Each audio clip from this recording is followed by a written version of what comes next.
The thunder rumbled outside the window as if tearing the quiet night to pieces, and it tore my already broken heart too. This rain, this Atlanta rain tonight, it was so cold and unforgiving. The drops lashed against the window pane, like thousands of invisible needles, piercing my skin and freezing me to the bone. I huddled on the cold stone porch, my arms wrapped tightly around Zion, my 5-year-old son. He had fallen asleep in my embrace, his chubby face still stray with tears. He was likely still frightened in his dreams by the shouting of his grandmother. Outside, the heavy iron gate had slammed shut with a loud crash, cutting off any path back for my son and me. Inside, that spacious 3-story house, where I had invested all my youth for the past 3 years to maintain, now felt colder and more terrifying than any other place. Before I go on, just a quick reminder, I share new life stories every day. If you enjoy them, subscribing and liking the video would mean a lot to me. Now let's continue. The ending will truly surprise you. The vile words of my mother-in-law, Mrs. Celeste Vance, still echoed in my ears. Sharp as knives, toxic as venom, get out. Leave this house immediately. I don't want to see your face again. You're a worthless woman, a parasite, and you and your son are 2 burdens on this family. She had tossed my old suitcase out into the yard, clothes and belongings scattered in the rain. My father-in-law, Mr. Ellis Vance, just stood there silently, turning his face away, a silent complicity, more frightening than 1,000 words of expulsion. What had I done wrong? What had I done wrong during those 3 years? Since the day Sterling, my husband, vanished on a fateful business trip, I had sworn to live for him, to take care of his parents, and to keep this family intact. For 3 long years, I transformed myself from a girl who only knew books into a hard-working woman. I got up before dawn to prepare meals and clean the house. I worked at a nearby fulfillment center.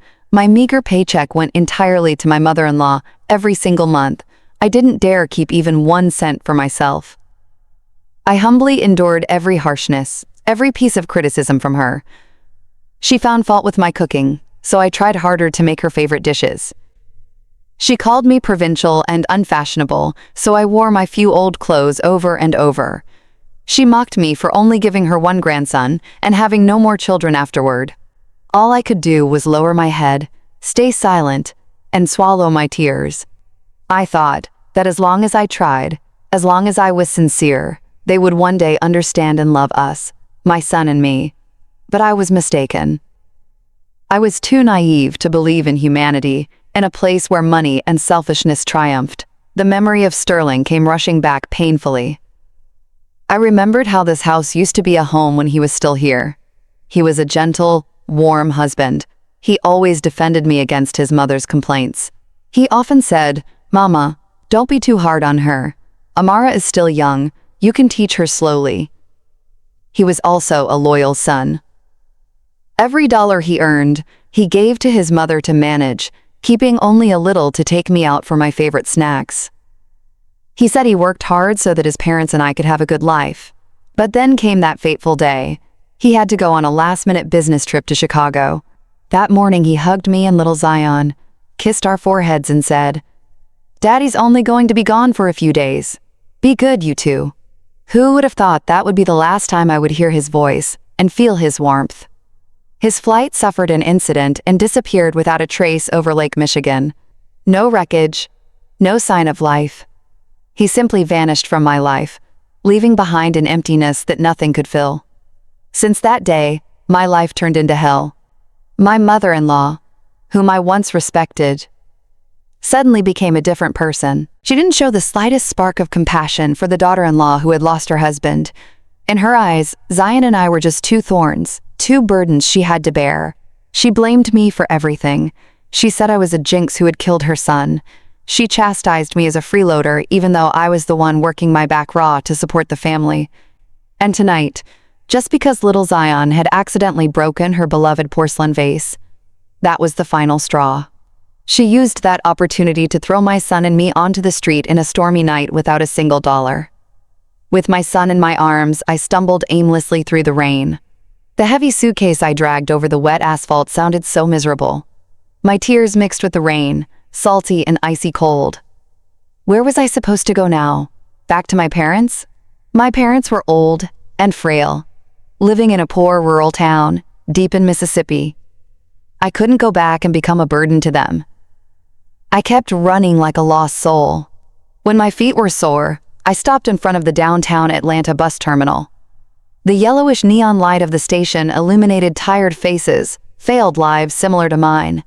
I found a hidden corner under an awning, squatted down, and covered my son with my thin rain jacket. The boy stirred, snuggling his head against me, looking for warmth. "Mommy, I'm cold." I pulled him closer, trying to warm him with my body. My heart, ACHD, as if it were being sliced open. "My child, I'm sorry. I'm sorry I can't give you a complete home." I sat there amidst the loud and cold bus terminal, feeling utterly desperate. Where would the future lead for my son and me? Amidst this darkness, I could only pray a weak prayer to my late husband. "Sterling, where are you? Do you see your son and me? Please protect us." Where would this unjust story lead? Would there be a miracle for the poor mother and her innocent child? If you're also eager for the next development, don't forget to click like, subscribe to the KS Stories channel, and activate the notification bell so you don't miss the second part of this dramatic story. The bus terminal at night was a different world. A world of failed lives, of faces etched with weariness and worry. The low murmur of announcements, mixed with the shouting of a few street vendors, the roar of late bus engines, and the faint whimper of a child in a distant corner. Everything merged into a chaotic and melancholy symphony. I sat there, my back leaning against the cold concrete wall, feeling every gust of wind passing under the awning, carrying the damp chill of the rain and making me shiver incessantly. I pressed little Zion even tighter to me, trying to transfer the meager remaining warmth of my body to him. He slept, but his little shoulders occasionally twitched faintly. He must have been having a nightmare. I looked up at the pitch-black, starless sky. My son's future and mine were just as dark and uncertain now. Where would I go? What would I do? These questions drilled into my mind without an answer. I felt useless, so powerless. I couldn't even offer my son a warm place to sleep. The despair rose up to my throat. I lowered my head onto my knees and bit my lip hard to stifle a scream. I couldn't cry. I had to be strong for my son. Right at that moment, when I felt close to collapse, a glaring beam of light suddenly pierced the rain and shone directly into the corner where my son and I were sitting. Reflexively, I raised my hand to shield my eyes. The soft, controlled purr of the engine stood in sharp contrast to the harsh growl of the coach buses around me. A sleek black Cadillac Escalade glided forward and came to a smooth stop just a few feet away, its presence quiet yet commanding. The car seemed to belong to another world, completely out of place in the dirty and busy environment of the bus terminal. A feeling of unease rose within me. Who was coming here at this hour with such a luxury car? The window slowly lowered, and the streetlight poured in, revealing a familiar yet strange face. Behind the wheel sat a young woman, with fashionably dyed chestnut brown hair and lips painted with dark red lipstick. She wore large sunglasses, even though it was deep night. I froze. My heart seemed to stop beating. It was Jordan, Sterling's younger sister. It had been 3 years since I had last seen her. The last time was at her brother's symbolic funeral. Back then, she was still a young girl who dressed provocatively and always looked at me with a sidelong, resentful glance. She had never respectfully called me sister-in-law. After that day, I heard she had run away from home, living a wild life somewhere, and rarely came back. My mother-in-law cursed every time she mentioned her name, calling her an unruly daughter who brought misfortune to the family. And now she sat there in an expensive car with a completely different demeanor. No longer the disrespectful rebel of those days, but with a frightening coolness and composure. She took off the sunglasses. Her sharp eyes looked directly at me without any emotion. "Get in," she said. Her voice was monotonous. It was not a question, but a command. I remained rooted to the spot, my head spun. Why was she here? How did she know that my son and I were at the bus terminal? Had my mother-in-law called her, or was this another trap set by her family? I clutched my son tighter, my eyes full of suspicion.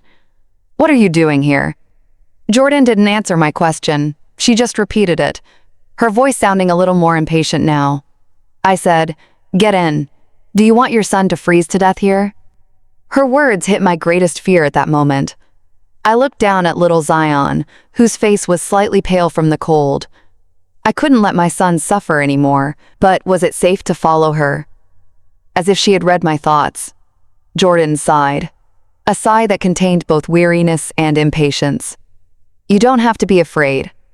I'm not my mother. I'm not here to hurt you." She paused, looked deep into my eyes, and then said something that made my whole body freeze. "Get in. I have a secret I want to show you." A secret about Sterling. Sterling. Those two syllables shot through me like an electric shock. My heart, which had turned cold with despair, suddenly began to beat violently again. What kind of secret? He had been gone for 3 years. What secrets could there possibly be left? But what if there was a tiny crazy hope that lit up in my head? What if she knew something? What if his disappearance wasn't as simple as I always thought? I looked into Jordan's eyes and found no falsehood. I only saw a deep sadness and a strange determination. I had no other choice. Even if it was a trap, I had to go for that tiny spark of hope about my husband and for a warm refuge for my son. I gritted my teeth, lifted little Zion, and dragged the suitcase toward the car. Jordan said nothing, just opened the back door. I carefully placed my son on the soft leather seats and then got in. The car door closed, separating my son and me from the loud, cold world outside. The warmth of the heater circulated through the car, driving away the cold. The car drove off gently, blending into the sparse night traffic. We stayed silent for the entire drive. I didn't ask her where we were going, and she offered no further explanation. I simply stared out the window, lost in my own thoughts as the world passed by. Atlanta at night looked strange through the rain-blurred glass, its lights smeared into streaks of color. I tried to organize my tangled thoughts as the city slid past. Jordan had changed so much. Once an indifferent sister-in-law, she had transformed into someone mysterious, controlled, and undeniably powerful. Where did she get the money for this car? And what was the secret she spoke of? The car finally stopped in front of a luxurious high-rise in a wealthy district, a place I would never have dared to dream of in my life. Jordan led my son and me into an apartment on the 25th floor. The apartment was spacious, clean, and fully furnished, a world away from the cramped room my son and I had occupied. "You and your nephew can rest here. You are safe for tonight." Jordan placed the key on the table. Her voice was still cool, but with a hint of tenderness. She looked at little Zion, who was sleeping soundly on the bed. Then, she turned to me. Her gaze was complicated, pity and determination at once. "Tomorrow morning, once you've calmed down, I'll show you the real reason why Sterling couldn't come back."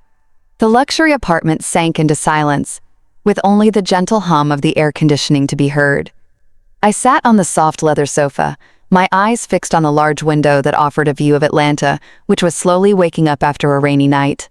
The first faint rays of sun broke through the gray clouds and illuminated the glittering skyscrapers, but could not warm my ice-cold heart. The night before had been the first in 3 years that my son and I had slept in a soft bed in a warm, safe room. But I couldn't close my eyes. Every word, every image rolled back in my thoughts. My mother-in-law's shouting, my father-in-law's indifferent gaze, the despair at the bus terminal, and then Jordan's mysterious appearance. It was all like a chaotic and irrational slow-motion movie. Little Zion was still fast asleep in the room, perhaps because he was too tired, or because this place was too peaceful compared to what he had just gone through. My son was deeply asleep, his small, rosy lips slightly smiling. When I looked at him, my heart twisted again. What would become of his future? He had lost his father, and was now cast out by his own grandparents. I was his only mother, his only anchor. I couldn't give up. A faint click of the key sounded. Jordan entered, carrying a bag with still warm breakfast. She had changed clothes, wearing an elegant beige business suit that made her look mature and professional. She placed the bag on the table and handed me a glass of warm water. "Eat something. You haven't had anything all night." I shook my head. My throat was dry. I had no appetite. I won't eat. Tell me, what is the secret you spoke of last night?" Jordan looked at me. Her gaze was no longer cold as before, but filled with deep compassion. She pulled a chair over and sat across from me. "I know you're in shock. I am too. For 3 years, I haven't been able to sleep peacefully. But before I speak, I want you to promise me one thing. No matter how cruel the truth is, you must stay calm for little Zion, and also for Sterling." When she mentioned my husband, my heart ACHD again. I took a deep breath, trying to calm my breathing. "Fine, I promise." Jordan said nothing more, but pulled out a small recorder and a thin folder of documents from her designer handbag. She placed the device on the table and pressed play. A faint recording began. The sound wasn't very clear. It seemed to have been secretly recorded, but I recognized the voices. A deep man's voice and a thin, nagging woman's voice. The voices of my father-in-law and mother-in-law echoed in my mind, constantly chastising the daughter-in-law. "Stop it. Aren't you afraid she'll suspect something?" Mr. Ellis's voice cut through sharply, edged with clear annoyance. "And if she suspects, what can that country bumpkin do? It's a blessing that I even let her live in this house. My son is dead. She has become worthless. Don't you see it? She and her son are just 2 hungry mouths feeding off this house every day." Mrs. Celeste's voice was sharp as a razor. But she's the mother of our grandson. Grandson, wake up. Sterling is gone. The line of this house is finished. I tell you, I will find a way to get rid of both of them when the time is right. This house belongs to us, and Sterling's inheritance belongs to us too. I won't give that woman a single dollar." The recording ended. I sat there frozen, my hands tightly clenched, my nails digging so deep into my flesh that I bled without noticing. So that was it. In their eyes, my son and I were nothing but parasites. My sincerity, my sacrifice over the past 3 years was nothing but despicable stupidity to them. They didn't just hate me, they had long been planning to expel me. The love they showed for their only grandson was apparently also just pretense. Jordan looked at me, her voice dropping. "See, this is their true face. I secretly placed this recording device in Dad's study almost a year ago. I had my suspicions for a long time, but only when I heard those words did I truly believe that Sterling's disappearance was no accident." She pushed the folder towards me. "Look at this." I opened the folder, trembling. The first page was a bank statement from Sterling's account. I immediately recognized that it was his salary account, but what shocked me was the withdrawal. Shortly before his fateful business trip, a very large amount, almost $200,000, had been withdrawn from the account. Next to it was the recipient's signature. I couldn't forget that handwriting. It was Mr. Ellis Vance's signature. $200,000? Why so much money, and why did my father-in-law withdraw it? I stammered, my head spinning. "That's Sterling's entire savings. I investigated," Jordan said. "The money was immediately transferred to another account after the withdrawal, and the holder of that account," Jordan paused, looked straight into my eyes, "is my mother, Mrs. Celeste Vance." The next page of the folder was a statement from a brokerage firm. Mrs. Celeste Vance had invested the entire $200,000 in stocks, but she had lost everything. Within a few days, that huge sum was almost completely gone. My world collapsed before my eyes. All the scattered puzzle pieces fit together into a terrible picture. Sterling's disappearance, a large money withdrawal, and the changed attitude of my in-laws. "I still don't have direct proof," Jordan said bitterly. "But I believe they harmed Sterling because of this money. Maybe he found out that they had secretly taken his money and gambled it away." There was a fierce argument, and then she didn't finish the sentence, but I understood. Tears streamed from my eyes again, but this time they were not tears of offense, but tears of fury and the deepest pain. My husband, the man I loved, may have been killed by his own parents because of money. This truth was crueler than anything I could have imagined. They had not only stolen my husband, but also my last faith in human bonds. Was there an even more terrible secret waiting for me behind all this? And I, a penniless woman, what should I do to confront these cruel people? The whole room fell into frightening silence. Only my faint sobbing could be heard. Every word from Jordan, every number on the bank statement pierced my already scarred heart like thousands of invisible needles. Sterling, my husband, this gentle, loyal man. Could he truly have been hurt by the people he loved and trusted the most? I dared not believe it, didn't want to believe it, but the evidence lay cold and unforgiving before me. I sank my face onto the table, my shoulders convulsed. The feeling of powerlessness, pain and rage flooded my chest so much that I could barely breathe. For 3 years I had lived a lie. I had mourned an accident, but it was perhaps a perfectly covered-up murder. Jordan said nothing, just gently placed her hand on my shoulder and patted it softly. Her silent comfort had more power at that moment than any words. She was not just the sister-in-law I had once resented. She was Sterling's only relative, the only one standing on my side in this fight. After a long time, when I gradually calmed down and only softly wept, I lifted my head. My swollen eyes looked at Jordan. Why? Why are you only telling me this now? And why are you helping me? That was the biggest question in my heart. Why was a seemingly indifferent, rebellious girl doing all this in secret? Jordan looked out the window, her gaze distant, as if sinking into a past memory. Her voice lost its sharp coldness and was filled with deep sadness. Because Sterling is the only person in this world who truly loved me. She began to tell a story I had never heard before. It turned out that behind the rebellious exterior was a wounded soul. I wasn't born a son. That was my mother, Mrs. Celeste's biggest disappointment. My mother always longed for a second son to continue the family legacy and strengthen the family. When I was born a girl, she almost went crazy. My childhood was marked by baseless beatings and criticisms that compared me to Sterling. In her eyes, I was a useless daughter, a failure. Tears began to run down Jordan's cheeks, but she didn't wipe them away. Only Sterling was always by my side, protecting me. Every time Mom hit me, he jumped in to shield me and take the blows for me. He secretly saved his allowance and bought me little gifts that I liked. He was the only one who listened to me, the only one who believed I wasn't a lost cause. She wept. It was the first time I had seen her cry, the tears of an abandoned child craving love. When Sterling disappeared, I didn't believe it. I didn't believe that such a cautious person could so easily have an accident.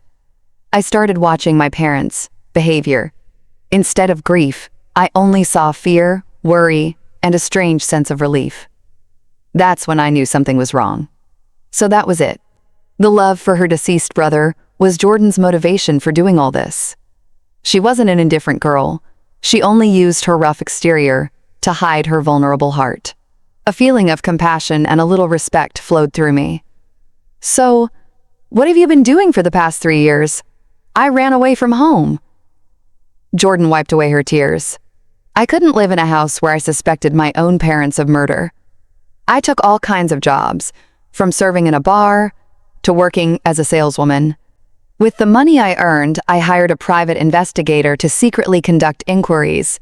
This car, this apartment, it all belongs to a good friend who helped me. He was also a close friend of Sterling's before. Jordan's story left me stunned. For 3 years, she had fought alone, waging a silent and dangerous battle without anyone knowing. While I merely surrendered to my fate and cried, she, a young woman, had the courage to stand up and seek the truth.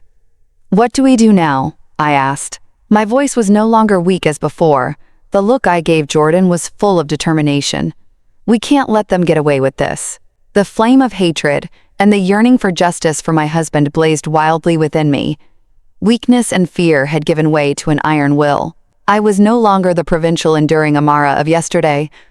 Jordan looked at me. A glimmer of hope shone in her eyes. "I knew you would say that. I have prepared everything, but this fight won't be easy. My parents are not simple people. They have money. They have contacts. We need more evidence, irrefutable evidence to expose their crimes." Jordan's words sounded like a battle cry. I knew that from this moment on, we were allies, comrades who would walk this path together until the end. Do you also find Amara and Jordan's story outrageous? The cruelty of money can even taint family ties. It's terrifying, isn't it? If you're also excited about what the two women will do to uncover the true face of the villains, show your support by clicking like for this video right now.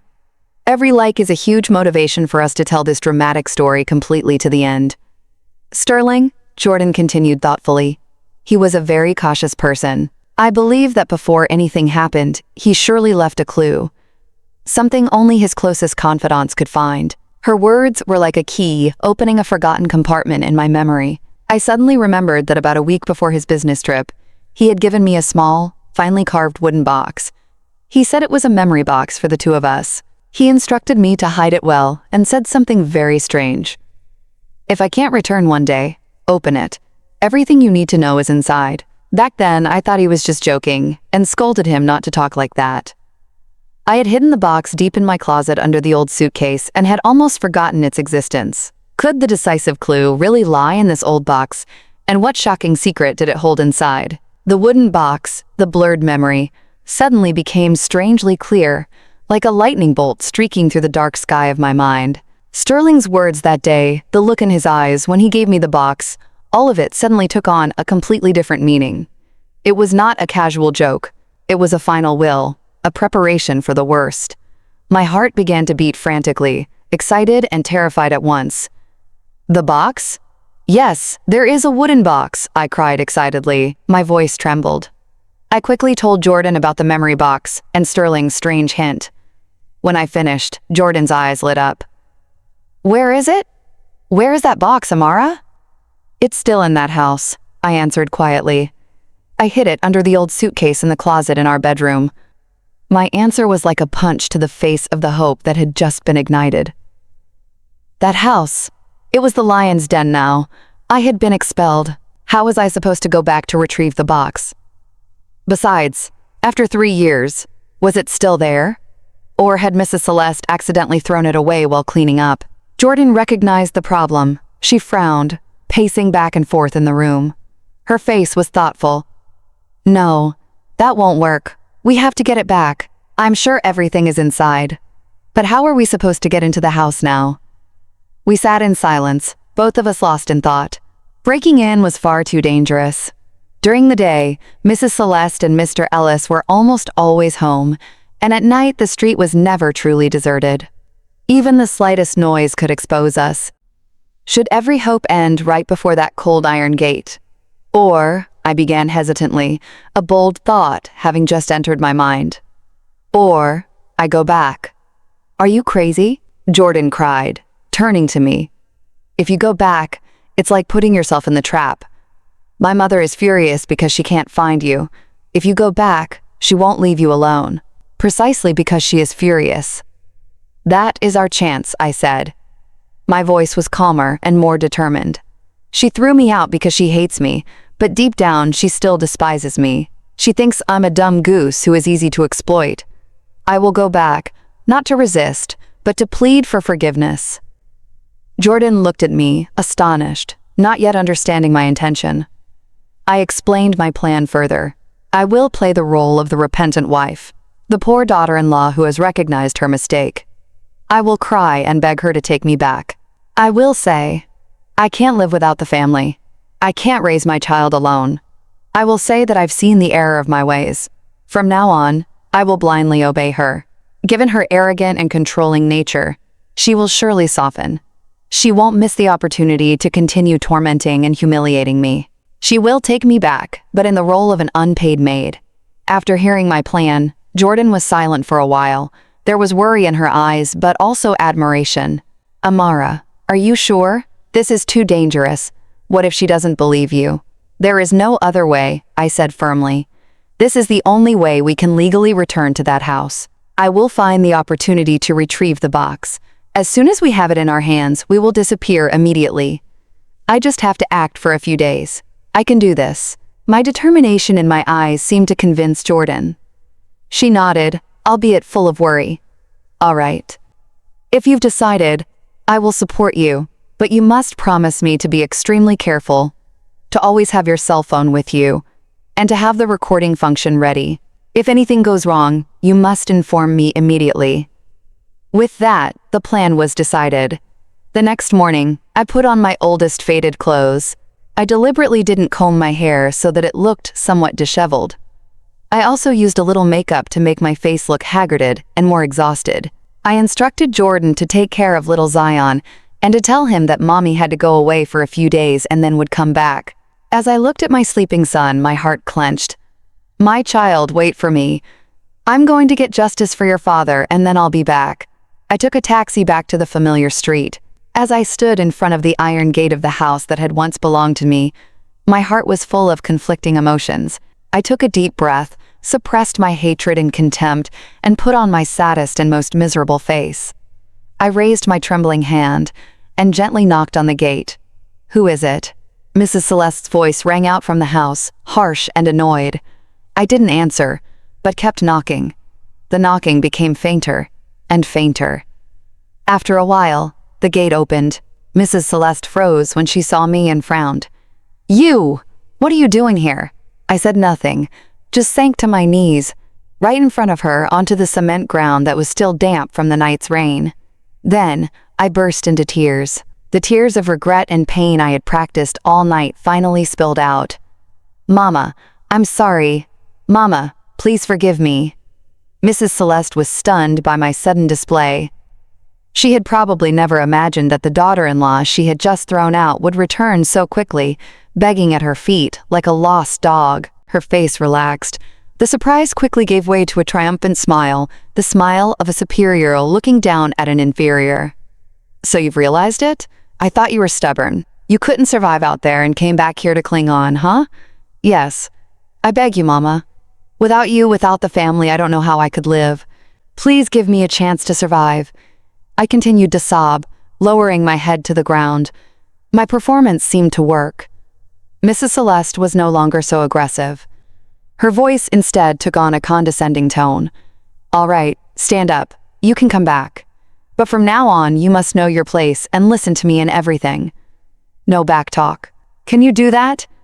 "Yes. Yes, I can do that. I'm so grateful to you, Mama." I stood up with difficulty, my head bowed, not daring to look directly at her.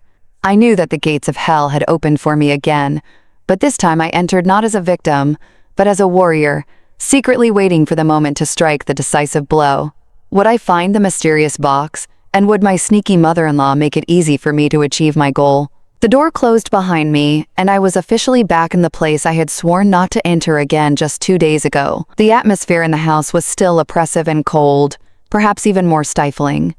Mr. Ellis sat in the living room, reading the newspaper. When he saw me, he merely glanced over his reading glasses, then lowered his head and said nothing. His silence was more frightening than Mrs. Celeste's curses.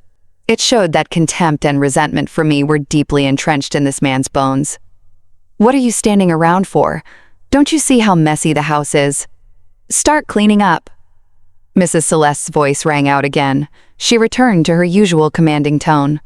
"From now on, you have to take care of everything in this house. 3 meals a day. The house must be sparkling clean. Don't you dare make me remind you." "Yes, I know, Mama," I replied softly, quickly, putting away my empty bag and starting to work. The life of an unpaid maid had officially begun.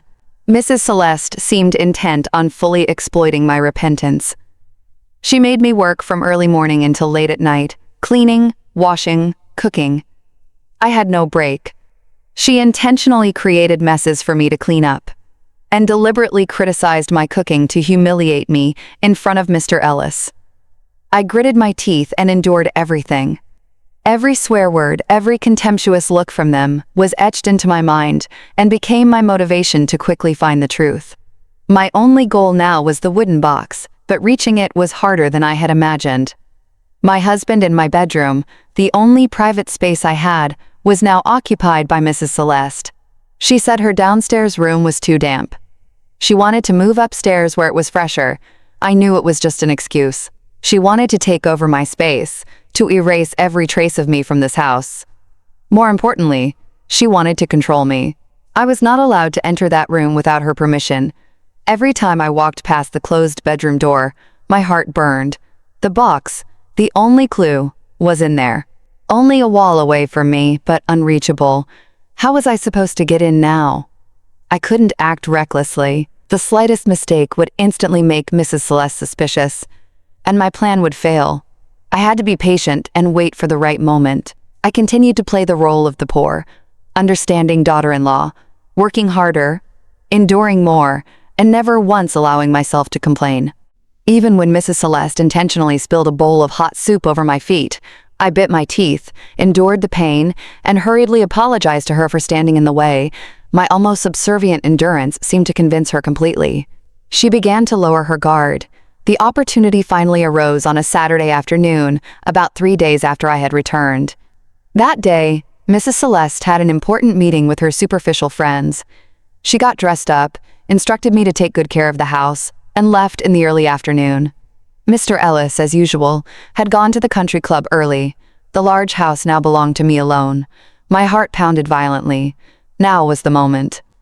I quickly finished all the housework, making sure everything was clean and tidy.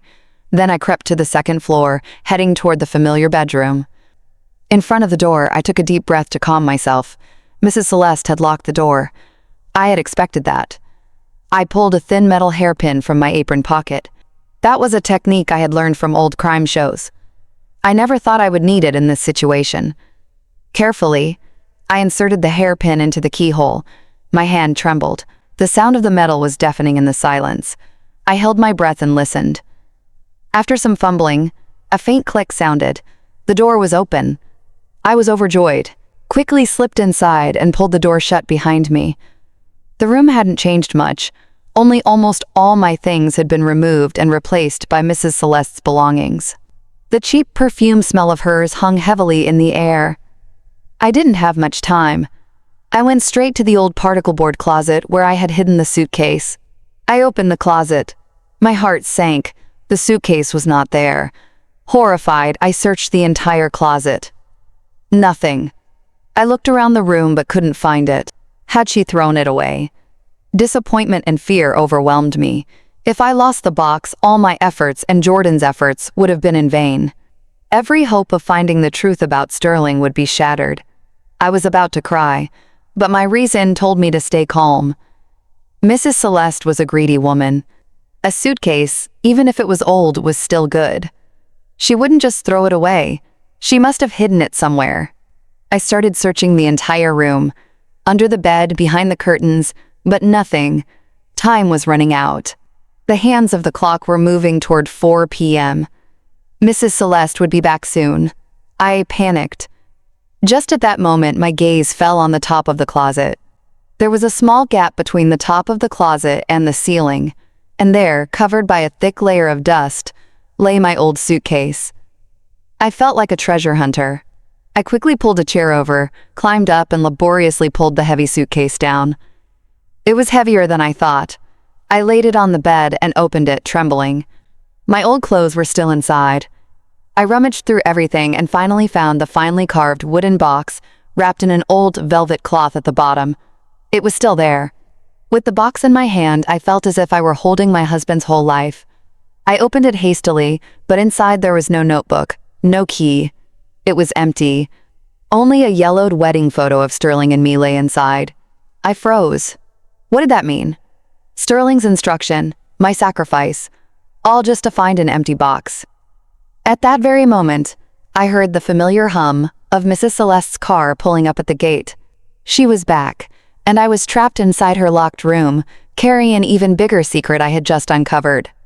The faint click of the keychain in front of the gate was clearly audible.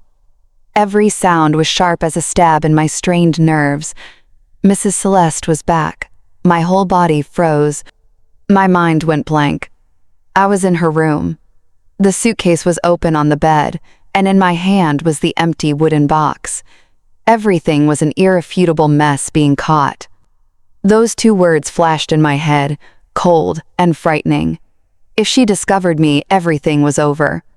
She would not only throw me out of the house again, but perhaps do something worse. Stay calm. You must stay calm, I told myself, trying to force myself to think. The creaking sound of the iron gate opening, followed by footsteps in the yard. I didn't have much time left. I hastily and messily stuffed the clothes back into the suitcase, placed the empty box inside, and pushed the heavy suitcase back onto the top of the closet with all my might. Sweat broke out. My head was wet. As soon as I finished, I jumped down and quickly put the chair back in its old place. But what about the door? I had picked the lock to get in. How could I lock it again from the inside? Just at that moment, I heard Mrs. Celeste talking to someone in the yard. Probably a neighbor. That gave me a few precious seconds. I rushed to the window and looked out. The height from the second floor wasn't too great, and there was an old corrugated iron roof below. If I jumped down, it would make noise. No, that wouldn't work.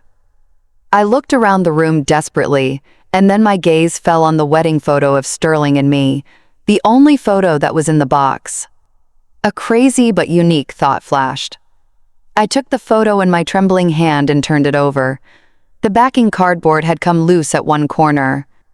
I carefully slid my fingernail underneath, and behold, under the thin cardboard was no notebook and no key. It was a tiny micro SD card, a memory card for digital cameras, firmly attached to the back of the photo with a piece of transparent tape. My heart hammered like crazy. This was it, the clue. Sterling hadn't tricked me. He had hidden it where no one would suspect. Right behind our happy smiles in the wedding photo, a place that was safe and full of meaning. Mrs. Celeste's voice was already audible under the stairs. No more time. I quickly ripped off the memory card, put it in my innermost jacket pocket, and put the photo back in the empty box. I had to stage a false crime scene. I ran to the door and kicked the doorframe with all my might. The old wooden door burst open with a loud bang. The lock broke off. Immediately afterward, I let out a frightened scream. Thieves! Thieves! Mama! I stormed out of the room, ran down the stairs, looking panicked, my hair disheveled. Mrs. Celeste, who was just coming up the stairs, froze when she saw me. What? What are you saying? The room? Mama's room? There are thieves, I gasped, pointing upstairs. I heard a noise, ran up, and the door was broken open. The thief just fled through the window. Mama, please? When Mrs. Celeste heard the two words, Mama's room, her face changed color. She no longer paid attention to me, but stormed up the stairs. She was afraid for her money and the valuables she had hidden there. I stood at the foot of the stairs, my heart pounding like a drum, but I sighed with relief. The plan was successful for now. Mrs. Celeste stormed into the room, saw the chaos, and rushed to the bedside table where she knocked everything over. When she saw that her jewelry box and the bundle of cash hidden beneath a pile of clothes were still there, she let out a sigh of relief. Those were likely the most valuable things to her. She turned around, saw the broken door, and then looked at me with suspicious eyes. Did you see him? What did he steal? No, it was too dark. I couldn't recognize him. He ran away quickly, I stammered, maintaining my frightened expression. I don't know if anything is missing either, Mama. I saw that he also rummaged through the old suitcase on the closet. When she heard suitcase, Mrs. Celeste flinched but quickly calmed down. What could he have stolen from your old suitcase? She mumbled, beginning her usual monologue. This house is truly cursed. As soon as I'm gone, someone breaks in. With this kind of security, how is one supposed to live? This is all your fault, you jinx. I just lowered my head silently and let her curse. In my heart, at that moment, there was only excitement. The memory card. What secret did it hold? Would it be the key to solving everything? The story is getting more exciting and complicated, isn't it? Amara was very clever to escape this life-threatening situation. But would the memory card truly be the way out? Or would it reveal an even more terrible secret? If you are as excited as I am, don't hesitate to share this video with your friends and relatives to watch and discuss together. Who knows, maybe your friends are also looking for a captivating story to entertain themselves after a busy day at work. I couldn't sleep that night. I didn't dare stay in that house for another second. I lied to Mrs. Celeste that I was too scared and wanted to stay at a friend's house for a few days to calm down. She was too busy dealing with the broken door and her fear of loss to stop me.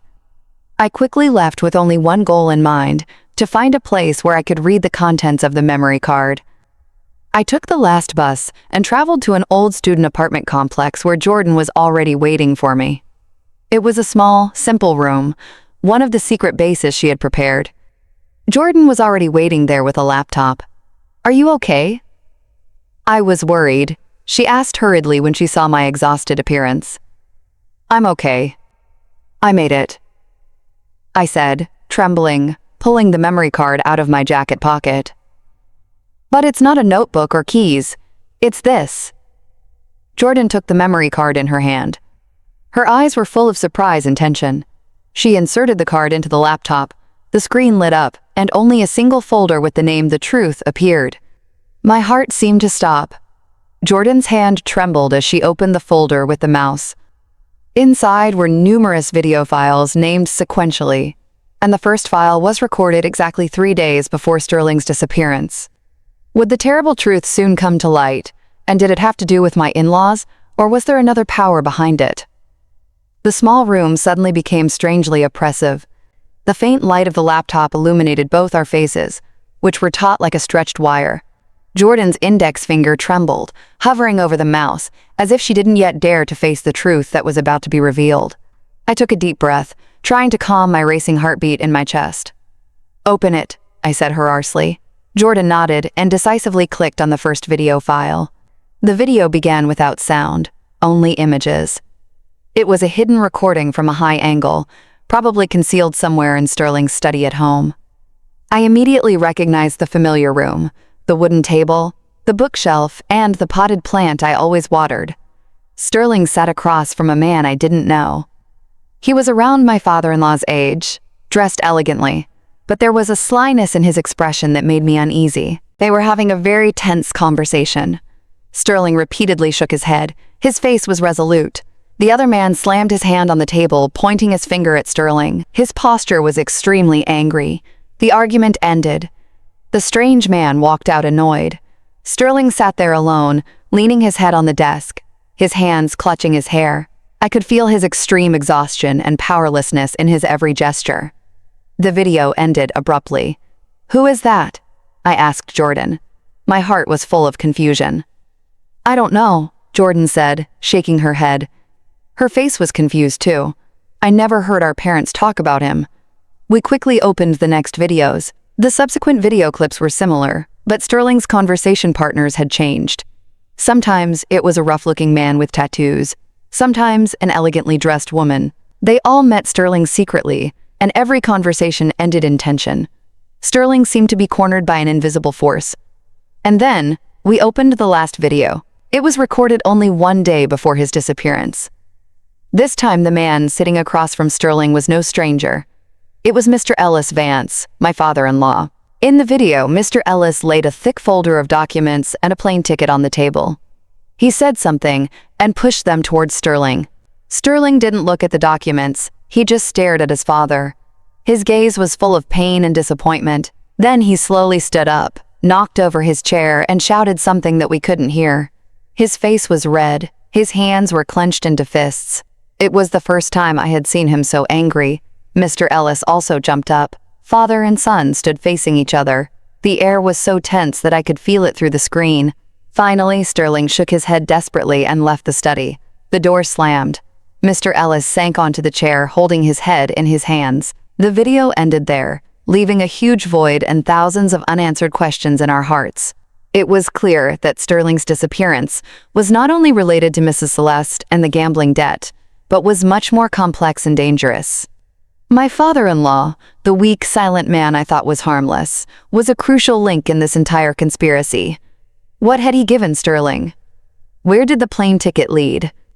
Why were they arguing so fiercely? "Amara, look here." Jordan's voice trembled. She pointed to a small detail on the screen that I had overlooked. During the argument, part of the document folder that Mr. Ellis had handed over was lifted by the wind. The camera had managed to record a few faint lines. Jordan zoomed the image in as much as possible. Although it was very difficult to read, we could make out 2 words. Land Conveyance Contract. Alpharetta. Alpharetta. That name hit me like lightning. I remembered that shortly before his disappearance, Sterling had told me about a large project his company was pursuing, an eco-essing development project in Alpharetta. He had poured his heart into it, staying up many nights to finalize the plan. He said that if this project was successful, it would be a major breakthrough in his career. But then he suddenly said that the project had been canceled due to some legal problems. He was very sad and disappointed then, but I didn't ask further. Could it be? Jordan and I looked at each other, the same thought in our heads. Could it be that the project hadn't been canceled at all, but had been stolen by his own parents? And who were these strangers entangled in this web of intrigue? My head spun. What I was uncovering was not a simple truth, but a tangled maze of lies and crimes. I felt like a moth. The more I searched for the light, the greater the danger of being burned. "We must find the first strange man," Jordan said, her voice full of determination. "He's the only one who can tell us the whole truth about the Alpharetta project. But how are we supposed to find him? We only had a faint video clip. No sound, no further information. Our investigation hit another dead end. While Jordan and I felt helpless, a thought suddenly flashed through my mind. "Jordan, look at the last video again." When Sterling knocked over the chair, did you notice if there was anything unusual on his desk? Jordan rewound the video, and we both stared at the screen, and then we saw it. In the brief moment the chair fell, it revealed a small object that was very well hidden under the desk, a black USB flash drive fastened with tape. The black USB stick, a small, ordinary object, appeared in an unusual way. It was like a last glimmer of hope, lighting up in the dense darkness of intrigue and lies. Jordan's and my heart started racing again. Sterling, he had foreseen everything. He hadn't left the clue in the wooden box, but in a place that Mrs. Celeste would never suspect, right under the desk where she often sat. It must still be there. "Absolutely," Jordan cried softly. Her voice was full of excitement. "My mother is meticulous, but she would never bend down under the desk to clean. She would only send the cleaning lady, and she wouldn't notice such a small object." "But how are we going to get it?" I asked. The worry returned. "If you go back now, your mother will surely not leave you alone. She's probably still suspicious because of the last break-in." True. Returning to that house again was extremely dangerous. After the staged break-in, Mrs. Celeste had certainly increased her vigilance. My plan to play the poor woman couldn't work a second time. We needed another plan. Bolder, more surprising. Or, Jordan thought for a moment, then snapped her fingers. Or we stage a real break-in. I looked at her confused, not understanding her intention. Jordan winked at me, a rare, mischievous smile on her lips. "We won't do it ourselves. We'll have someone else do it." "Have you forgotten? My parents are deeply in debt. They have many enemies." I understood what she meant. Jordan's plan was extremely risky, but not unreasonable. "What are you planning?" "Among the loan sharks my parents owe money to, there's a notorious gangster named Scarface S. He is known for his ruthlessness and audacity. My parents have put him off several times. I will try to feed him a hint that my parents have just sold some property and are hiding a large amount of cash at home. With his greed, he won't miss this opportunity. He will send people to break into the house and collect debts, and in the chaos, we will have our chance." This plan made me shudder. Isn't that too dangerous? What if they harm your parents? Jordan's eyes were sad for a moment, but quickly turned cold. "Don't worry. People like Scarface S only need money. They aren't stupid enough to commit murder and get into more trouble. Besides, that's the price they have to pay for what they did to Sterling. They cornered us, so they shouldn't blame us for resorting to drastic measures."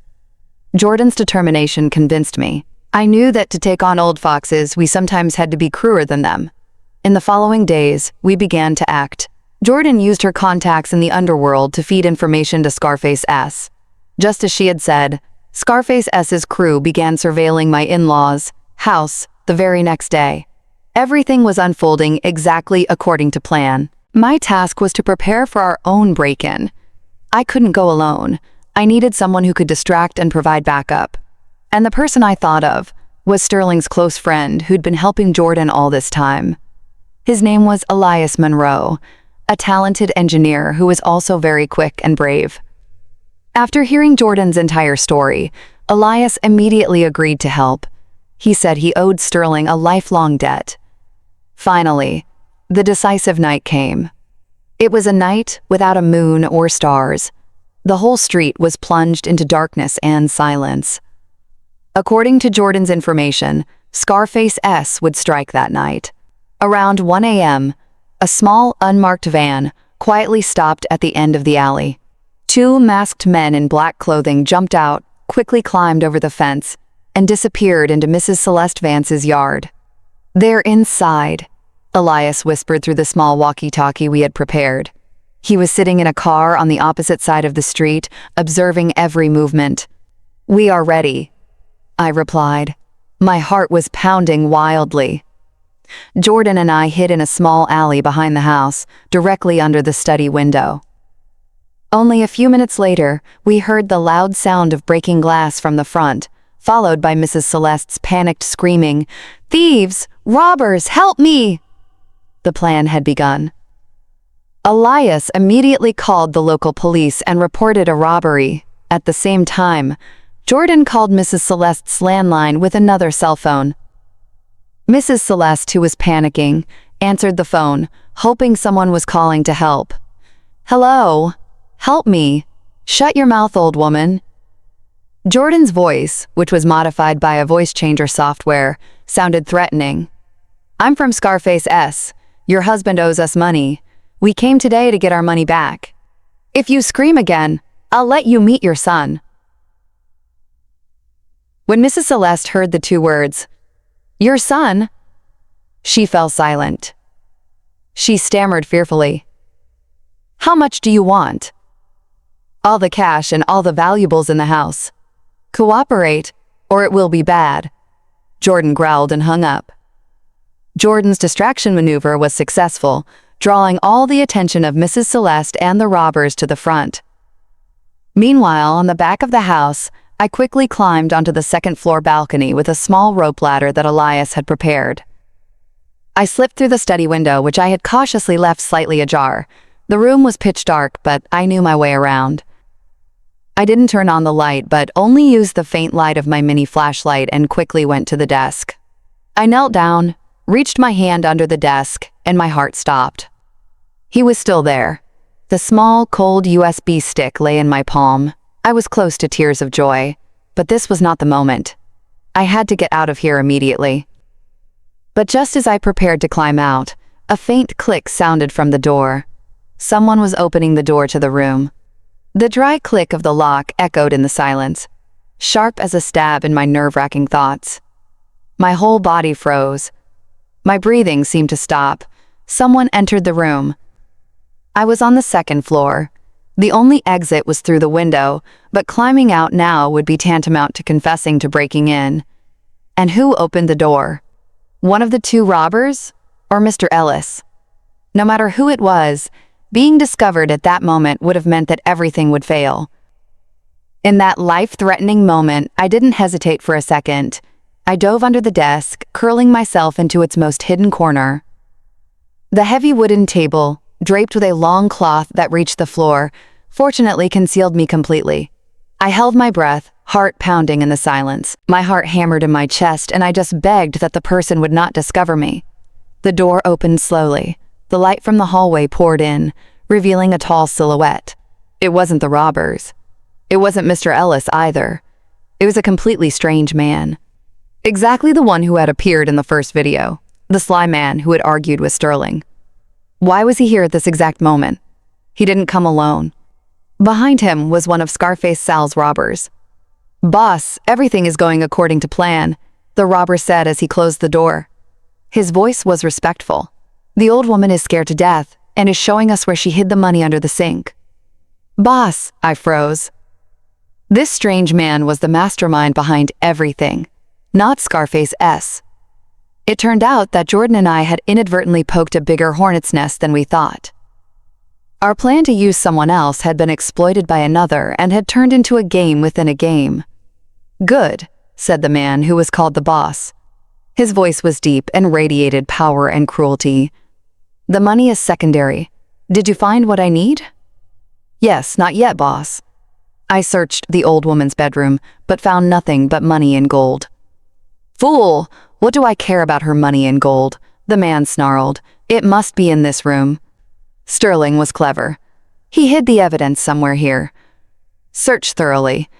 If you don't find it, I'll make your life hell. Evidence. Evidence. So this man was also looking for the evidence Sterling had left behind. Our goal was the same. I lay under the desk. Cold sweat ran down my back. I held the USB stick tightly in my palm. The thing they were desperately searching for was right here, separated from them only by a thin layer of wood. The robber began to ransack the room. He pulled out the drawers, threw papers and notebooks onto the floor. The loud noise made me flinch. "Boss, there's nothing here, just old papers," the robber said after a while. The boss cursed. He paced back and forth in the room. The sound of his leather shoes on the wooden floor sounded heavy. Damn it, where did that guy hide it? It can't just vanish. If that comes to light, we're all dead. He stopped right in front of the desk, separated from me only by the long tablecloth. I could smell the scent of his expensive cigar smoke. My heart threatened to jump out of my chest. Suddenly, the wail of police sirens sounded from a distance. It was getting closer and closer. Damn it, the police. The robber panicked. "Boss, what do we do now?" The boss also looked confused. "What is Scarface S doing? Why did he betray us?" "Fine, we'll retreat for now." "We didn't find anything today. Go downstairs and tell the other guy to escape through the back exit. Hurry!" The robber hastily opened the door and disappeared. The boss didn't leave immediately. He stayed put. His gaze, sharp as a knife, scanned the room one more time. He looked at the bookshelf, at the pictures on the wall, and then he bent down and looked under the desk. His gaze and mine met through the small gap in the tablecloth. For a moment, the whole world seemed to stand still. He saw me, his eyes widened in shock, and then immediately changed to a deadly, cruel expression. "You." He hadn't finished the sentence. I kicked the desk leg with all my strength. The heavy wooden table was shoved forward and slammed hard against his shin. He screamed in pain, staggering backward. Seizing the moment, I crawled out from under the desk without a second thought and dashed straight for the window. "Stop!" he roared behind me, but I had no other choice. I climbed onto the windowsill, closed my eyes and jumped. The impact on the corrugated iron roof below hurt like hell, but I dared not stop. I crawled over the roof, slid down the incline, and then jumped into the small alley behind. I didn't know if I was injured. I only knew I had to run as fast as I could. The police sirens were very close. Behind me, I could still hear the furious cursing of the man. Whenever I remember the moment I stood across from that mysterious man, a chill runs down my spine. Do you feel the same way? A powerful stranger was also hunting for Sterling's secret, and seemed even crueler than my in-laws. Everything is becoming very dangerous. If you also have a bad feeling and want to cheer Amara on this arduous journey, please subscribe to the Cause Stories channel. Your subscription is free, but it is an invaluable support that lets us know you are still there accompanying our heroine. I ran like a madwoman, not daring to look back. My whole body ACHD, but fear drowned everything out. I ran to our meeting point, where Jordan and Elias were waiting in the car. "Amara, are you all right?" Jordan was horrified when she saw me. Drive fast," I gasped, clutching the USB stick tightly. The car sped through the night, leaving behind the chaotic house and a partially revealed secret. Who was this man? Why did he know about the evidence Sterling had left behind? And did he have something to do with my husband's disappearance? The USB stick in my hand was now not only hope, but also deadly evidence. The car sped through the night, taking us away from the turbulent street. I sat in the back seat, leaning against the backrest, trying to calm my gasping breath. My whole body was still trembling, not from cold, but from shock and extreme fear. The image of the foreign man's cruel eyes haunted me, cold and deadly. "Amara, are you okay? Are you hurt?" Elias asked anxiously through the rearview mirror as he drove. I shook my head, my voice. "No, just a few scrapes." I pushed up my sleeve. A long scratch was bleeding slightly from the friction with the corrugated iron roof. but the physical pain was nothing compared to the panic in my soul. Who are they? Who was that man? We were tricked, said Jordan, sitting in the passenger seat. Her face was extremely tense. Our plan was exploited by someone else. This man is much more dangerous than my parents. We returned to Jordan's safe apartment. As soon as we were inside, Elias immediately checked the security system. Jordan got the first aid kit to carefully disinfect and bandage my wounds. When I saw her concern and kindness, a warm feeling flowed through me. Amidst the misfortune, I was not alone. Tell us what happened in there, Jordan asked.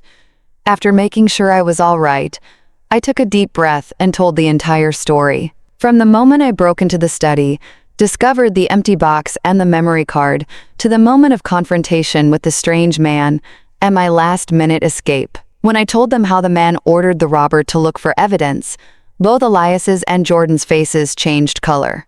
So this man is also looking for it, Elias said, holding the USB stick I had given him in his hand. His eyes were full of thought. That alone proved the contents were extremely important, perhaps even the key to many people's lives. Without hesitation, he inserted the USB stick into the laptop. This time, there was no excitement or eagerness between us, only tension and unease. We both knew that whatever we were about to uncover could be a terrible secret. The USB stick didn't contain many files, only a single audio file and an encrypted text file. Elias opened the audio file first. Again, a dialogue sounded, but this time the sound was much clearer, probably recorded with a professional device. I immediately recognized the voices of three people, Sterling, Mr. Ellis, and the strange man. Sterling, "Don't be so stubborn," Mr. Ellis said pleadingly, mixed with fear. "Give the original plans and all the documents back to Uncle Victor. You can't win against him." "Uncle Victor? Who is that?" I asked Jordan, but she shook her head too. "I won't give them up," Sterling's voice said sharply and full of indignation. "Dad, this is not just a project. It's my life's work. Why are you betraying me? Why are you selling it to someone like him? What do you know?" The voice of the man named Victor rang out, condescending and arrogant. "Business means you have to use dirty tricks. You are talented, but you are too naive. This project will become a golden goose in my hands. In your hands, it's just a pile of worthless papers. Listen to your father. Take this money and disappear with your wife and son. Consider it a way to save your life. I don't need your money. I will report you. And Dad too. Fraud, embezzlement, money laundering, all the things you have done," Sterling shouted. A long silence followed. Then Victor's voice sounded icy cold and terrifying. "Do you think you have a chance? Don't you know who I am? Fine. If you want to die, I will grant you that wish. Ellis, I'm giving you 1 week to handle your son. If not, we will make your whole family's life hell." The recording ended there, leaving a deadly silence in the room. My whole body trembled, so it was clear. The strange man named Victor was the mastermind. He had teamed up with my own father-in-law to steal Sterling's beloved project. And when Sterling refused, he ordered my father-in-law to handle his own son. Sterling's disappearance was no longer speculation. It was a planned murder. Tears rolled down my cheeks again, but this time they were tears of extreme hatred. Elias gently patted my shoulder to comfort me. "Amara, don't cry. We have to be strong. Sterling sacrificed his life to protect this evidence. We must not disappoint him." He turned to the computer screen. "Now we have to see what the other file contains." The text file was very complexly encrypted. Elias, with his professional hacking skills, needed almost an hour to break through the firewall. When the first lines appeared, we all held our breath. It was not a project plan. It was a testament that Sterling had written with all his clarity and pain. "To Amara, my beloved wife. If you read these lines, I am probably no longer among the living." The letter began with loving words. He apologized for not being able to protect me and give me a fulfilling life. Then he told the whole truth. The Alpharetta Housing Development Project, his child, was not just an ordinary real estate project. It was a green project that used the most advanced renewable energy technologies. A project that could change the face of the entire region. But precisely because of this enormous potential, Victor Thorne, a notorious real estate mogul in the criminal underworld, had set his sights on it. Victor had used his contacts and dirty methods to put pressure on and force my father-in-law's firm to sell the project at a bargain price. And my father-in-law, out of fear of Victor's power and greed for the short-term profit, had agreed to betray his own son's life's work.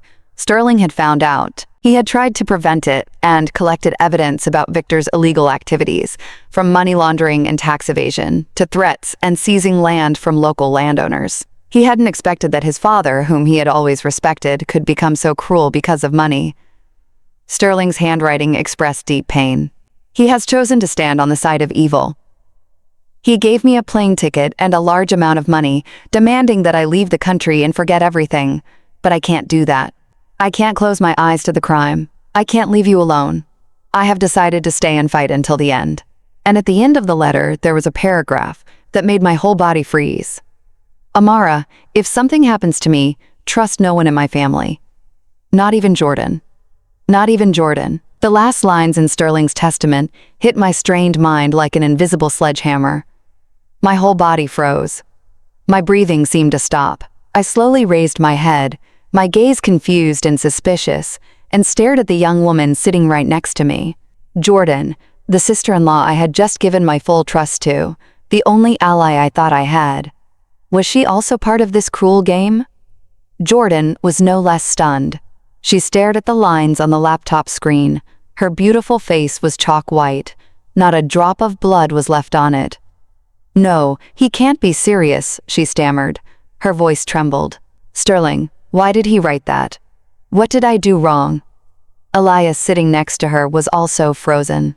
The entire room again fell into a stifling silence, but this time the silence was not the silence of unity, but the silence of distrust, of the invisible wall that had just been erected between us.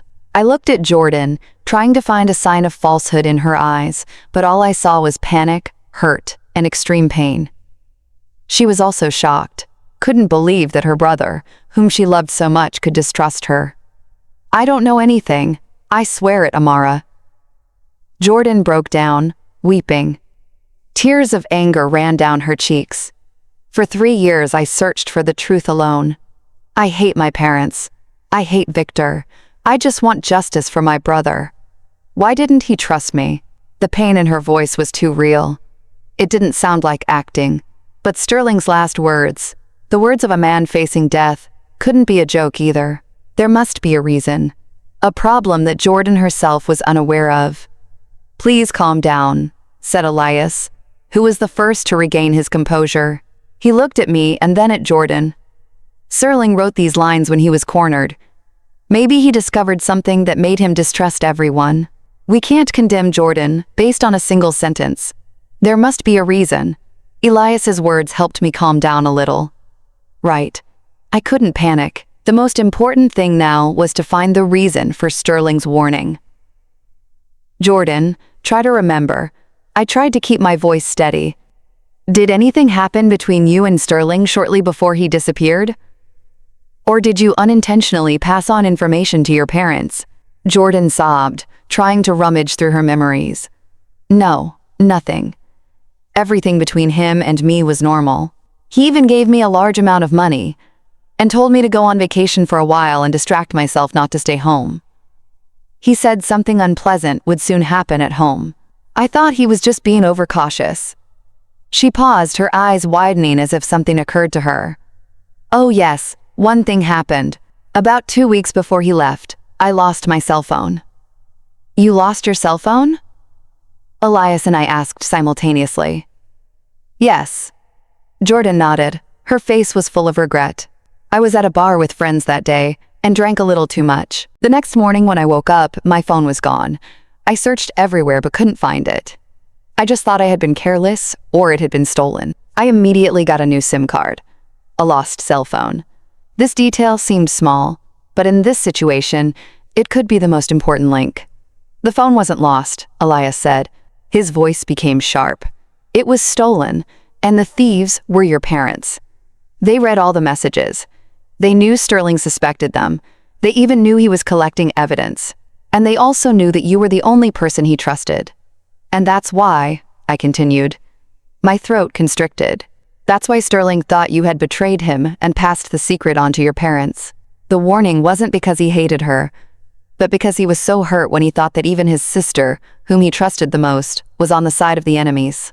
When Jordan heard that, she collapsed with her face on the table, sobbing. Injustice and regret tormented her. Just because of a moment of carelessness, she had unintentionally put her brother in a more dangerous situation and had to carry the unjust stigma of a traitor for 3 years. I put my hand on her shoulder to comfort her. It's not your fault. You are also a victim. Now is not the time to blame yourself. We know the truth. What we have to do now is to make the criminals pay the price, exonerate you, and get justice for Sterling. The truth was revealed. The distrust between us was resolved. Now we were even more closely connected and determined. But a bigger question remained. Was Sterling really dead or just missing as Victor had suggested? And if he was still alive, where was he? The question of whether Sterling was still alive hung heavily in the oppressive and unsettling air. Deep down, I always held a tiny spark of hope, a persistent belief that he was still somewhere in this world, waiting for us to find him. But reason told me that given the cruelty of Victor and the complicity of his own parents, the chance of his survival was almost zero. "We can't just guess here," Elias said, breaking the stifling silence. He pointed to the laptop screen where the audio file of the conversation between Sterling and Victor was still open. "The key is here," Victor said. "I'm giving you 1 week to handle him. Handle can have many meanings. It doesn't necessarily mean kill." Elias's words were like a fresh wind, reigniting the flame of hope in Jordan and me. Right, handle could mean to hold him, to threaten him, to force him to silence. But if he's still alive, where have my parents been hiding him for the past 3 years? Jordan asked, skeptically. They alone weren't capable of doing something that big. They weren't capable. But Victor could have been, I said. An ice-cold guess formed in my head. Victor is the mastermind. Maybe my father-in-law didn't dare to kill his own son. He handed Sterling over to Victor, and Victor is probably holding him captive. This guess was terrible, but very logical. It explained why there was no trace of Sterling, why a powerful man like Victor personally had to come looking for the evidence. He was not only afraid that his business secrets would be revealed, but also afraid that his crime of kidnapping and illegal detention would come to light. If that's true, we have to find the place where Victor is holding Sterling captive, Elias said, his expression grave. But he's an old fox. His movements are extremely secretive. It won't be easy to locate his hidden base. With that realization, our investigation once again hit a dead end. We had evidence of economic crimes, but not a single clue about where Sterling might be held.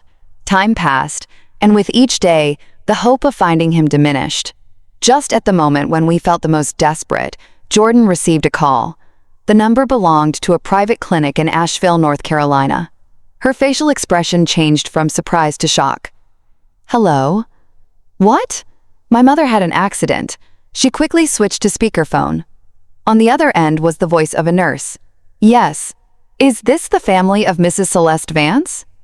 The patient had a traffic accident, quite serious injuries, and is currently being treated in our clinic as an emergency. We asked the family to come immediately to take care of the formalities. Elias and I looked at each other stunned. Mrs. Celeste had an accident. Why in Asheville, North Carolina? What was she doing there? A gut feeling told me this is no coincidence. We'll come right away, Jordan answered hurriedly and hung up. She turned to me. Her gaze was complicated. Amara, I have to go. Despite everything, she is my mother. I understood her dilemma. No matter how much she hated her mother, she was still the woman who had given birth to her. All right, go, but be very careful. I don't think something is right here. Why? Asheville, North Carolina. I find it strange too.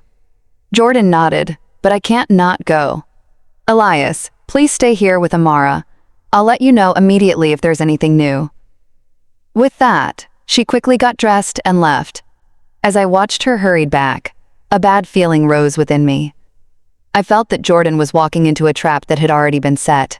My dear viewers, do you also have the same bad feeling as Amara?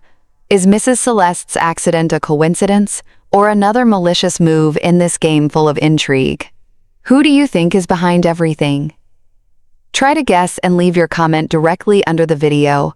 I am very curious about your guesses. And who knows, maybe one of them is the answer to our story.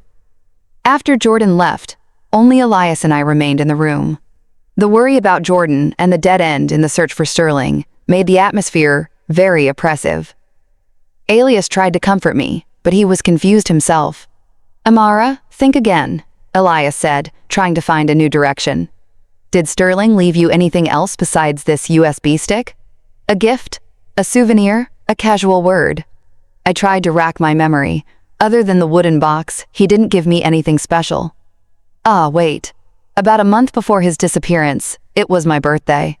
He gave me a rather strange gift. No flowers, no jewelry, but a small cactus. A cactus? Elias frowned. Was it anything special? I don't know either, I admitted. It was just a normal cactus. The kind with long spines and red flowers. He said the cactus symbolized strength and perseverance. He wished that I would always be so steadfast no matter what difficulties I went through. I took it with me when I left the house. It's now on Jordan's windowsill in this apartment. My words seemed to catch Elias's attention. He hurried to the balcony where I had placed the plant. He looked at it for a while and then suddenly cried, Amara, come here. I quickly ran over. Elias pointed to a cactus spine near the base of the plant. The spine looked normal, but when I looked closely, I noticed that it was different from the others. It wasn't as sharp, and its color was slightly darker. Elias carefully used a small pair of tweezers to remove what we thought was a spine. But when it came out, we couldn't believe our eyes. It wasn't a spine at all. It was a tiny piece of metal, flawlessly disguised. And when Elias carefully opened it, inside was a GPS tracking chip. The GPS chip, a small, almost invisible electronic device, was so cleverly hidden in the spine of a cactus. Elias and I were stunned, standing frozen for several seconds. My head spun. I tried to connect the events. Sterling was Sterling again. He had planned everything in advance. The seemingly simple birthday gift was, in fact, a lifeline, a secret path he had left for himself. My God, Sterling. He's really too smart, Elias exclaimed, his voice full of admiration mixed with surprise. He foresaw that he would be kidnapped. He hid this chip in the hope that you would find it one day. But why a cactus? Why didn't he tell me directly? I asked, my heart full of questions. Because he couldn't, Elias explained. His face was very serious. At that time, Sterling knew he was being monitored. Every call, every message could be intercepted. He couldn't say it directly, because it would have put you in danger too. He could only use a metaphor, a way that only you, his wife, could understand. The cactus symbolizes strength and perseverance, and perhaps also a place that is dry and remote. Elias's explanation was like a ray of light shining into the last dark corners. I understood Sterling's heart. He didn't just want me to be strong. He wanted me to look for him, to save him. We have to activate it immediately, I said eagerly. We have to find out where he is. Elias didn't hesitate. He quickly connected the chip to the laptop. With a few professional maneuvers, a digital map appeared on the screen, and a small red dot began to flash, slowly appearing on the map. We both held our breath, staring at the screen. The red dot was not in Atlanta, nor in Alpharetta. It was located in a remote coastal region in North Carolina near Asheville. Asheville, North Carolina. My heart clenched. Mrs. Celeste's accident. The call from the clinic in Asheville. All of it was no coincidence. It was a trap to lure Jordan there. To separate her from me while they moved Sterling somewhere else. Jordan is in danger. I screamed. Fear flooded me. Elias also realized the seriousness of the situation. He quickly called Jordan, but her phone was unreachable. Damn it! Elias slammed his fist on the table. They struck. We have to go there immediately. But just the two of us isn't enough, I said, panicking. The place is surely heavily guarded. What should we do then? Call the police? But we don't have direct evidence. We don't need that, Elias said. His gaze suddenly sharpened, completely different from his usual student look. He took out his cell phone and dialed a strange number. Hello, is this Uncle Ben? This is Elias. It's an emergency. Sterling is being held in Asheville, North Carolina. I'm sending you the coordinates immediately. Jordan is also in danger there. I need your help. This time, we have to give everything." There was silence on the other end of the phone for a few seconds. Then a deep voice sounded. "Gather at the old meeting place in 30 minutes. Bring everything." The call ended. I looked at Elias, confused. "Uncle Ben, equipment." "Elias, who are you really?" Elias looked at me and sighed. "Amara, there are things I can't tell you yet. Sterling and I are not just friends. We are brothers in another family. Uncle Ben is the leader. You just need to know that today, no matter if we have to turn all of Asheville upside down, we will bring Sterling and Jordan back safely." The weight of the secret in Elias's words confused me even more, yet the determination and trust in his eyes somehow calmed me. I knew I was no longer a lonely woman. Behind me stood an entire force I had never known existed. Sterling's brothers, who had been through thick and thin with him. We had no time to lose. Elias quickly copied all the data from the USB stick onto an external hard drive and gave it to me. "Amara, you can't come with us. It's too dangerous. Take this and go to a really safe place I've arranged and wait for our message." "No," I said resolutely. "Sterling is my husband. Jordan is my sister-in-law. I can't wait idly. I have to come with you." I looked him directly in the eyes. "But Elias, I won't stand in your way. Let me at least be nearby. I need to see them safe with my own eyes." My determination finally convinced Elias. He nodded. "All right, but you must promise to follow my instructions." "Absolutely." We stormed out of the apartment, speeding into the Atlanta night. A breathless rescue mission was about to begin. Elias's car sped down the highway toward Asheville, North Carolina. The night sky was pitch black and heavy, as if a storm was about to break.